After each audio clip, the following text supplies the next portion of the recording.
علما نافعا ووافقني عملا صالحا.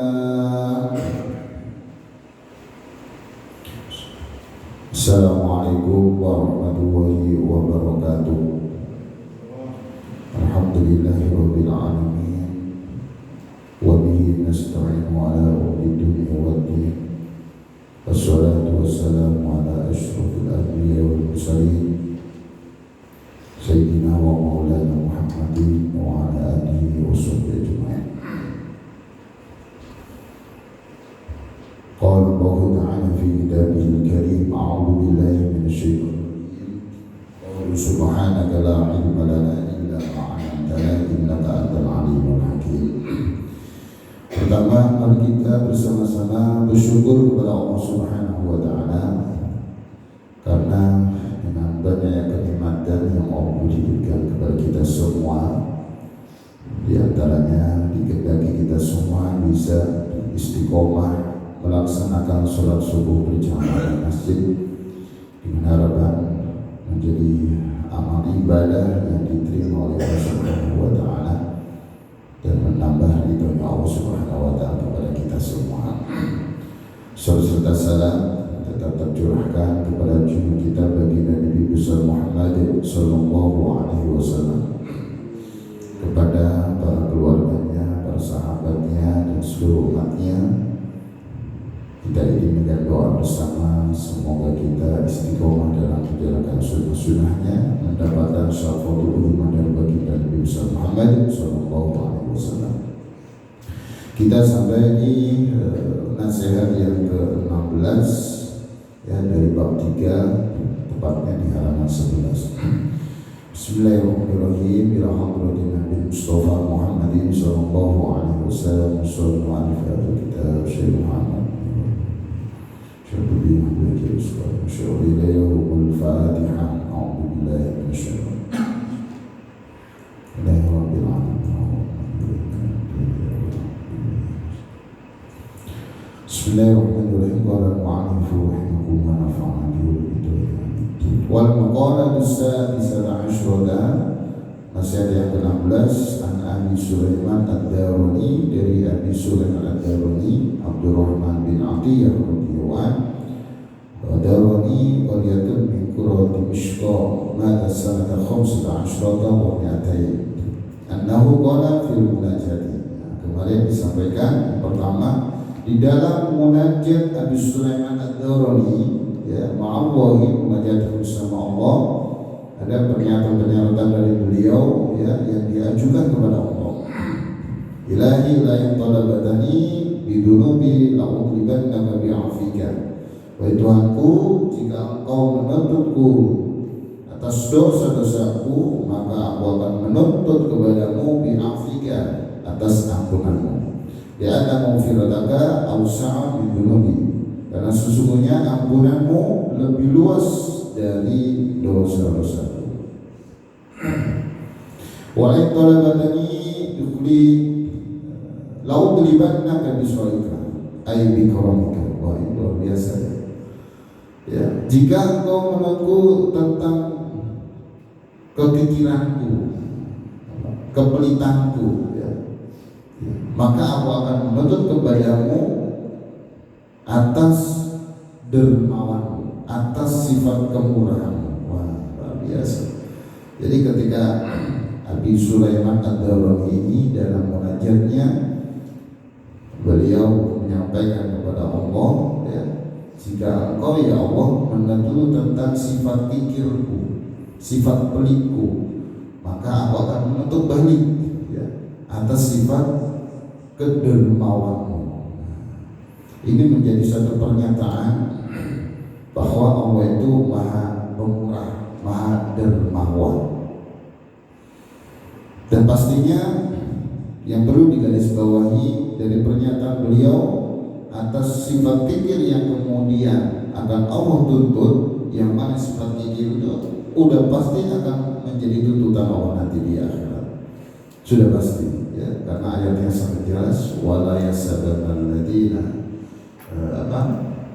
wala yasabanna alladziina yabkhuluna bima atahumullahu min fadlihi huwa khairun lahum bal huwa syarrun lahum sayutawwaquna ma bakhilu bihi yaumal qiyamah walillahi miratus samawati wal ardi wa huwa bima ta'malun khabir. Surat Al-Imran ayat 180. Jangan sekali-kali orang yang kikir atas apa yang Allah berikan sebagai karunia Allah yang diberikan kepadanya, mengira apa? Bahwa kikir itu baik baginya. Bal huwa syarrun lahum, padahal kikir itu buruk bagi mereka. Sayutawwaquna ma bakhilu bihi yaumal qiyamah. Harta yang dipikirkan itu akan digantungkan di leher mereka nanti di hari kiamat. Nah, itulah salah satu tuntutan Allah bagi orang-orang yang kikir, bahwa harta yang dipikirkan, yang dibelikan itu nanti akan dituntut, bahkan digantungkan oleh Allah kepada leher mereka. Walillahi miratus samawati wal ardi, dan kepunyaan Allah lah, milik Allah lah pewaris atau muas apa-apa yang ada di langit itu, semuanya milik Allah dan merupakan anugerah Allah yang justru memang kemudian dijadikan sebagai harta yang disimpan untuk dirinya sendiri. Allah bima ta'malun khabir, dan Allah Maha mengetahui atas apa yang kalian kerjakan. Nah, itu sebagai bukti bahwa adalah tuntutan dari sifat-sifat kikir. Ya, makanya di sini disampaikan oleh beliau, ketika engkau menuntutku wahai Allah, maka aku akan menuntut balik atas sifat murahmu, atas kedermawanmu. Ya, karena kalau kita bicara tentang sifat kikir ya, yang menjadi pernyataan beliau, kenapa dalam munajat beliau itu hanya 3 ini yang beliau sampaikan? Ya, berarti kan tidak kemudian menjadi hal yang diremehkan dalam kehidupannya. Pertama tentang dosa, kedua tentang kikir, ya, nanti ketiga tentang berikutnya. Karena kikir sendiri ya, anak santri dan kita semua yang mendengarkan, al-bakhilu ba'idu minallah, ba'idu minan nas, ba'idu minal jannah, qaribu minan nar. Jadi kikir itu jauh dari Allah, jauh dari manusia, jauh dari surga, dekat dengan neraka. Nah, beda dengan dermawan. Kalau dermawan itu qaribu minallah, qaribu minan nas, qaribu minan jannah, ba'idu minan nar. Kebalikannya. Kalau dermawan itu dekat dengan Allah, dekat dengan manusia, dekat dengan surga, jauh dari api neraka. Bahkan dalam kelanjutan ayat tersebut, wal jahilu sakhiyun, orang yang bodoh yang dermawan, ahabbu ilallahi, lebih dicintai oleh Allah min abidun bakhilun, daripada ahli ibadah yang pelit. Ahli ibadah, rajin ibadah tapi pelit. Mending kata Allah, orang bodoh tapi dermawan itu ahabbu ilallah, lebih dicintai oleh Allah. Nah, menjadi perhatian penting buat kita semua bahwa salah satu nanti yang akan menjadi tuntutan di hadapan Allah adalah sifat fikir kita. Maka sangat penting sekali bahwa sifat fikir ini memang harus betul-betul kita terus introspeksi diri, muhasabah diri. Ya. Baik, nah di sini disampaikan bahwa beliau menyampaikan kepada Allah dalam munajatnya, ketika engkau menuntut atas sifat fikirku, maka aku akan menuntut kembali atas dermawanmu. Nah, karena memang betul bahwa Allah itu maha dermawan, sangat-sangat dermawan sekali. Ya, salah satu buktinya, dosa sebesar apapun kita diampuni oleh Allah, ya, tanpa memandang apa yang sudah kita lakukan. Ya benar Adam, idza balagha dhunubu ka'ana as-sama'i wa farqulaka. Oh ya Bani Adam, manusia, jika dosa-dosamu itu sebanyak awan di laut di langit, maka aku akan mengampuni. Ya. Innaka ma ta'utani wa rajautani wa farqulaka 'ala ma kana minka wa la ubali. Wah, itu lebih hebat lagi ya. Jika engkau datang kepadaku, memohon kepadaku, mengharap kepadaku, aku akan ampuni dosa-dosamu, dan aku tidak pedulikan berapa besar, berapa banyak dosa-dosamu. Bahkan dalam Al-Quran itu sangat jelas sekali, ya ibadiyalladzina asrafu ala anfusihim la taqnatu min rahmatillah innahu yaghfiru dzunuba jami'a fastaghfir innahu la yaghfiru dzunuba jami'a. Itu dalam Al-Quran. Wahai hamba-hamba yang melampaui batas atas dirinya sendiri, janganlah berputus asa atas rahmat Allah. La taqnatu min rahmatillah innahu yaghfiru dzunuba jami'a. Sesungguhnya Allah mengampuni semua dosa. Itu salah satu bentuk sifat murahnya Allah. Walaupun memang seharusnya sebagai manusia, sebagai hamba itu harusnya taat, karena semua yang menciptakan Allah, yang memberikan Allah, yang segalanya itu ya, yang memberikan adalah Allah. Sudah seharusnya kita patuh taat sama Allah.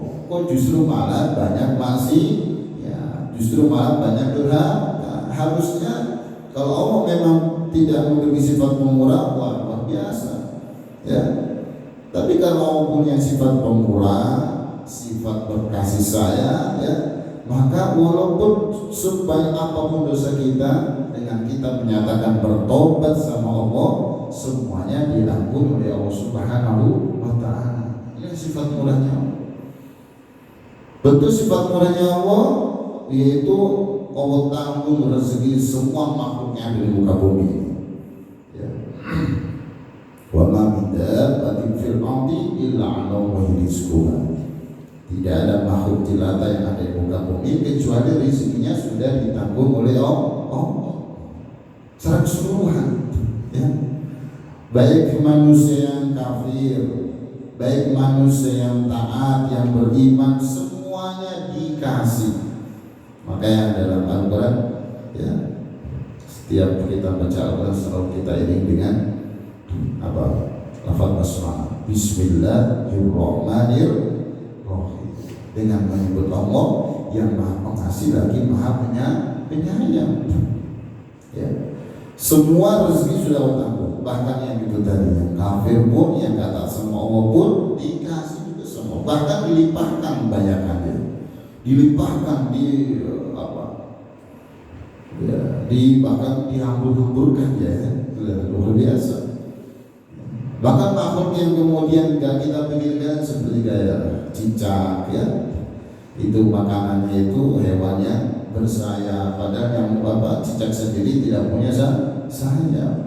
Itu aja sudah dijamin sama burung-burung bagaimana, dan hewan-hewan yang lain termasuk manusia pun semuanya dijamin rezeki oleh Allah. Inilah salah satu bentuk sifat murahnya Allah.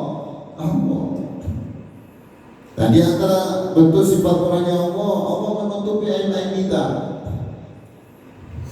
Kita tidak tahu apa yang terjadi ketika Allah tidak menutupi aib kita. Kita dimuliakan semua orang karena Allah menutupi aib kita. Kita dihargai semua orang sama kita karena Allah menutupi aib kita. Coba kalau Allah nggak menutupi aib kita, orang bahkan ya akan berlarian menjauh dari kita. Keluarga kita, ya, termasuk teman-teman kita, orang-orang dekat, apalagi orang dekat, akan tentunya semakin menjauh kita kalau mereka mengetahui aib-aib kita. Karena nggak mungkin kita nggak punya aib, ya. Gak punya maksiat, gak punya dosa, gak punya kesalahan, gak mungkin. Bahkan lebih condong banyaknya kemaksiatan, banyaknya dosa yang dilakukan. Karena Allah Maha Pemurah, maka aib-aib dari kita itu semuanya ditutup oleh Allah. Nah, luar biasa, ya, ditutup sehingga kita berjalan kemana aja bisa nyaman. Kita bertemu sama siapa saja bisa nyaman. Kita interaksi komunikasi dengan siapa saja bisa nyaman, ya. Ya, jadi coba kalau nggak kemudian ditutup sama Allah, wah berbahaya bagaimana kehidupan kita. Nah, inilah salah satu bukti bahwa Allah Maha Pemurah menutup aib-aib manusia, menutup aib-aib kita bersama. Bahkan sampai Allah jamin man satara musliman satara fid dunya wal akhirah. Dan siapa yang menutup aib saudaranya, aib sama muslim, maka Allah akan tutup aibnya. Ya, jaminan buat kita yang menutup aib orang lain. Nah, karena Allah juga Maha penutup aib gitu. Sebagai bentuk rahmat kasih sayang Allah Subhanahu wa ta'ala.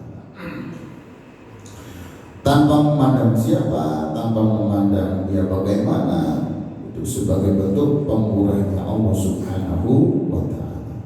Maka yang betul sekali di sini disampaikan, jika engkau menuntut tentang kekiranku, ya, maka Allah akan tuntut kembali, ya, bahwa engkau itu Maha Pemurah. Allah Subhanahu wa ta'ala itu memiliki 100 rahmat. Dalam sebuah hadis riwayat Imam Muslim, ya, satu rahmatnya diberikan ke dunia, ya, dibagikan kepada semua makhluk yang di muka bumi, satu rahmatnya. Dalam hadis tersebut, sehingga dengan rahmat itu makhluknya berkasih sayang, jin, manusia, hewan, dan makhluk lain-lainnya. Dengan rahmat itulah binatang yang liar, binatang yang buas menyayangi anak-anaknya.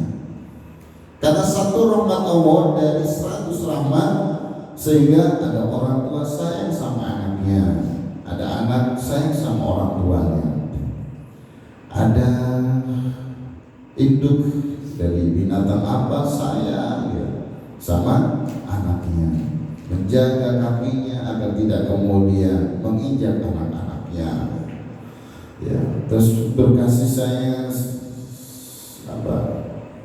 seorang sahabat, seorang teman, saudara, ya, itu semuanya itu diambil dari satu bagian dari yang berjumlahnya 100 rahmat.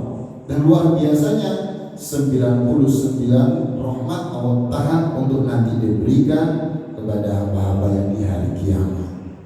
Wah, itu luar biasa. Maka benar tujuan kita hidup itu akhirat, itu benar sekali. Kalau hanya tujuannya dunia, satu rahmat saja itu dibagi dengan jumlah yang ada di muka bumi, jumlah kasih sayang ada di muka bumi. Kita bisa merasakan bagaimana kasih sayang seorang ibu kepada anaknya, bahkan sampai mentaruhkan nyawa sekalipun ibu kita siap demi karena sayang sama anaknya. Dan berapa banyak orang yang sudah merasakan itu, berapa banyak makhluk-makhluk yang merasakan adanya kasih itu.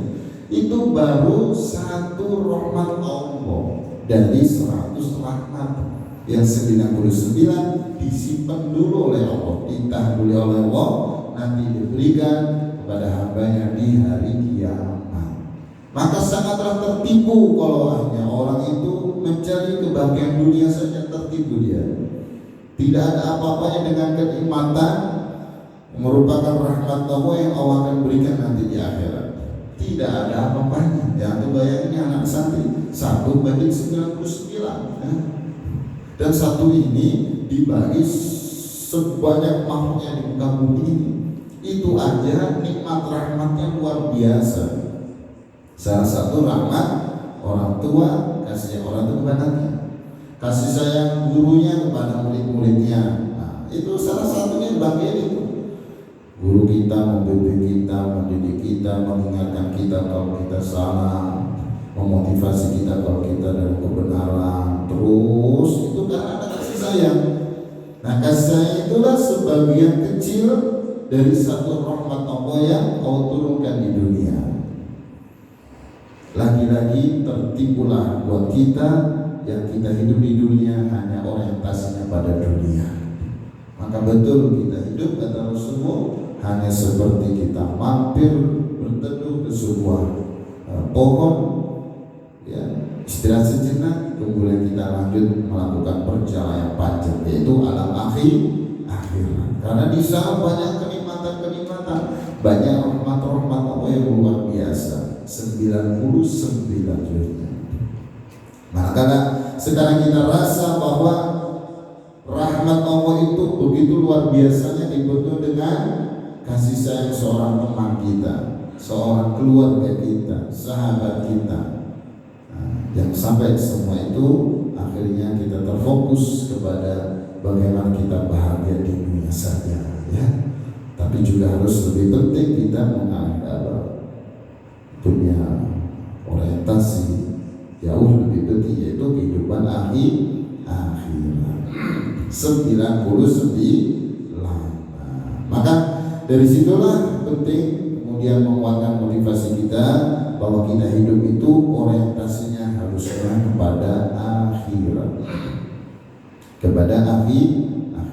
Nah, salah satu kalau kita ingin orang kepada akhirat, maka kalau kita bicara tentang sifat fikir ini betul-betul harus kita introspeksi diri, muhasabah diri, perbaiki kita. Karena apa kata Sayyidina Ali itu, al-bakhilu ya'ishu isal fuqara. Jadi seorang fakir atau seorang yang bakhil itu dia akan kemudian merasakan hidup bagaikan kehidupan orang fakir. Wa yuhasabu hisab al-aghniya, tapi dia dihisab seperti bagaikan hisabnya orang kaya. Jadi dia hidup itu bagaikan orang fakir, orang yang punya, orang yang miskin. Padahal dia melimpah, padahal dia ada, semua serba ada, tapi bagaikan orang miskin. Itu kata Sayyidina Ali, menggambarkan seperti itu. Ya, mau berbagi tidak mau kemudian berbuat ini. Kan mikir bukan hanya materi, bisa ilmu, nggak mau berbagi ilmu, nggak mau berbagi pengalaman, nggak mau berbagi cerita, motivasi, ya, dan sebagainya, nggak mau berbagi kebaikan, nggak mau berbagi apapun, tidak hanya sebatas materi. Ya. Seperti kayak orang nggak punya apa-apa karena nggak ada yang dibagi, bukan karena nggak ada, karena nggak mau berbagi. Tapi nanti dihisab sebagai orang kaya, punya semuanya, segalanya ada, semuanya dihisab. Ketika dihisab, ya pasti ada konsekuensi yang ada. Nah, maka betul kata Imam Nawawi menukil dari Al-Hikmah dalam kitab Nashribat ini, ya, al-bukhlu mahku sifatil insaniyah, kata beliau. Jadi sifat pelit itu, pikir itu bisa menghapus sifat kemanusiaan, wa itsbatul da'atil hayawaniyah, dan meneguhkan karakter kebinatangan. Ini kata beliau dalam kitab Nashribat di sini diterangkan, ya, menukil dari sebuah hikmah. Jadi sifat pikir pelit itu bisa menghapus karakter kemanusiaannya. Ya memang betul. Ya, kenapa begitu? Ya, sama Allah dikasih ilmu, kasih pengalaman, dititipin harta, dititipin kedudukan segala macamnya. Tapi ternyata dia pikir nggak mau berbagi ilmu, nggak mau berbagi pengalaman, nggak mau berbagi harta dan lain sebagainya. Ya. Yang mana semua adalah titipan Allah, dan Allah Maha Dermawan, Maha Pemurah, harusnya itu sebagai titipan juga harus kemudian bisa memanfaatkan tidak hanya untuk diri sendiri tapi juga untuk orang lain. Karena Allah memberi rezeki untuk kita itu seperti ilmu. Sebenarnya Allah titip ke kita itu tidak hanya untuk diri kita, tapi bagaimana menjadi perantara kita untuk hadirnya rahmat Allah kepada orang lain. Bagaimana Allah memberi rezeki kepada orang tersebut, wasilah kepada orang yang punya harta. Bagaimana Allah memberikan ilmu kepada orang tersebut, wasilah orang yang punya ilmu. Nah, itu sebagai titipan itu agar kita bisa bermanfaat dan menjalankan apa yang sudah menjadi tugasnya Allah untuk kita bersama. Makanya dititipin, gitu. Titipin ini, dititipin ini. Bahasa sederhananya, nih saya titipin ilmu ya, tapi bagi ke sana. Nah, bahasa sederhananya begitu. Nih saya titipin kedudukan, tapi bagi-bagi juga. Nih saya titipin harta, tapi bagi-bagi juga. Kalau hanya kemudian harta untuk diri kita sendiri, bagaimana kita sebagai makhluk yang bersosial, ya? Bagaimana kita yang sebagai makhluk yang memang harus bermanfaat buat orang lain. Makanya anak santri kalau sudah belajar ilmu agama, ilmu Al-Quran, jangan sampai lupa punya prinsip, saya harus bisa menjadi orang bermanfaat, ya, dengan apa yang sesuai kemampuan kita, dengan ilmu manfaatnya dengan ilmu itu, dengan pengalaman manfaatlah dengan itu, dengan kedudukan, dengan harta, dengan segala macamnya, harus bisa menjadi orang orang bermanfaat. Karena apa? Karena jangan sampai kemudian menghapus dari sifat kemanusiaan kita karena karena semua itu menjadi titipan Allah yang harus kita itu bersifat sosial, ya, bersifat sosial. Nah, sifatnya orang kikir, kalau kemudian dia mengeluarkan dari ilmunya misalnya, atau kedudukannya, atau hartanya, dia akan berpikiran apa yang saya keluarkan harus sebanding dengan apa yang saya dapatkan. Saya keluar ini, maka apa yang saya dapatkan? Itulah salah satu tanda orang kikir. Dalam sosial, beda dalam kita bicara bisnis, kita bicara tentang usaha, ya, dan lain sebagainya, itu berbeda, ceritanya berbeda. Kalau itu keluar, saya bermodal, maka apa yang saya dapat untung? Nah, oke, itu bagus memang dalam berbisnis. Tapi dalam bersosial berbeda cerita. Karena bersosial itu dia bisnisnya dengan gitu bukan ya, dengan dia berbisnis mengeluarkan mandalladzi yuqidu wa qaradan hasanah fa yudha'ifu lahu adhafan katsira. Wah, luar biasa ya. Jadi meminjamkan pada Allah itu Allah akan lipat gandakan dengan lipat yang banyak. Bahkan mathalul ladzina yunfikun amwalahum fi sabilillahi kamathali habbatin ambatat sab'a sanabila fi kulli sumbulatin mi'atu habba wallahu yudha'ifu liman yasha'u wasi'an wa masyaallah. Perumpamaan orang yang berinfak di jalan Allah ini bagaikan kita berbisnis tapi langsung kepada Allah. Perumpamaan dia kemudian mathalul ladzina yunfikun amwalahum fi sabilillah kamathali habbatin, ya, bagaikan biji yang tumbuh 7 tangkai dan masing-masing tangkai tumbuhlah 100 biji. Artinya apa?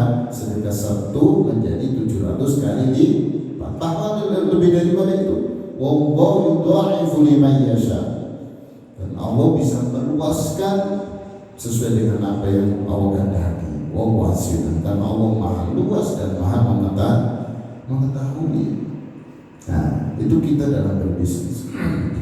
Maka betul tadi itu kata dalam kitab Nashul Ibad, ya, yang mana Imam Nawawi mengutip, ya, dari seorang ahli hikmah bahwa kikir, bakhil itu bisa menghapus sifat kemanusiaan. Nah, itulah. Maka kalau kita kemudian bisa bisnisnya langsung pada Allah, nah, dunia akhirat pun kita akan dapatkan karena Allah Maha Pemurah. Wa ibadu da'atil hayawaniyah, kata Imam Nawawi, bahwa sifat kikir itu bisa meneguhkan karakter kebinatangan. Oh, sampai begitu. Kenapa? Karena manusia dilengkapi dengan hati dan akal, sedangkan binatang tidak, hewan tidak. Dia hanya nafsu saja. Hati, perasaan, akal, ya, itu tidak. Khusus kepada manusia. Manakala manusia kemudian tidak memakai akal dan hatinya, melihat orang lain membutuhkan ilmu, membutuhkan pengalaman, membutuhkan bantuan finansial dan lain sebagainya, manakala itu tidak terpikirkan oleh dia bahwa dia mampu membantu, menasihati, kemudian mengajarkan, ya, terus kemudian berbagi apapun itu, padahal dia mampu, tapi dia di kanan kirinya kemudian tidak dipedulikan. Nah, maka itu sampai kemudian meneguhkan karakter kebinatangan itu seakan-akan tidak ada bedanya dengan makhluk selain manusia tanpa adanya sifat kedermawanan. Karena manusia adalah makhluk sosial. Hablum minallah wa hablum minan nas. Harus bersosial. Kalau dia bersosial, tidak lagi dia keluar, tidak lagi kepikiran apa imbalan yang saya dapatkan. Kalau dia mengeluarkan apapun itu, ya, karena dia bukan orientasinya untuk berbisnis. Kalau bisnis, saya modal 100 juta, untungnya 200 juta, oke, ya. Tapi kalau kemudian berinfak atau bersedekah, saya mengajarkan begini, apa yang saya dapat imbalan, tidak ada begitu, ya. Karena kita sosial. sosial. Saya bersedekah 10.000, ketika saya sedekahkan saya kasih apa? Kamu harus baik sama saya ya, misalnya. Tidak ada yang begitu ya, karena sifat sosial. Semuanya itu dalam bentuk kita beriman kepada Allah yang sifatnya pemurah. Allah itu maha murah, Allah maha kasih, Allah maha baik. Maka kita sebagai hamba Allah juga harus baik. Jangan sampai kebalikannya. Allah maha pemurah, Allah maha berkasih sayang, Allah maha segalanya, tapi justru kita sebagai hamba yang maha kikir ya, sebagai hambanya yang kikir, yang pelit. Makanya disampaikan, jika engkau menuntut atas kekikiranku, maka aku akan menuntut kembali atas kemurahanmu wahai Allah, atas sifat baiknya, sifat kedermawannya Allah. Nah, dari situlah maka penting menjadi pelajaran buat kita bersama bahwa Allah itu maha pemurah, Allah maha pengasih, Allah maha penyayang, Allah maha dermawan. Maka menambah keimanan kita yang sudah seharusnya kita semakin baik, semakin soleh ya, semakin semangat dalam beribadah, semakin kita untuk mencari ridhonya Allah Subhanahu wa Ta'ala, karena Allah maha pemurah. Termasuk juga semakin kita ringan untuk berbagi, baik berbagi ilmu, berbagi pengalaman, berbagi apa, termasuk berbagi harta yang Allah titipkan kepada kita ya.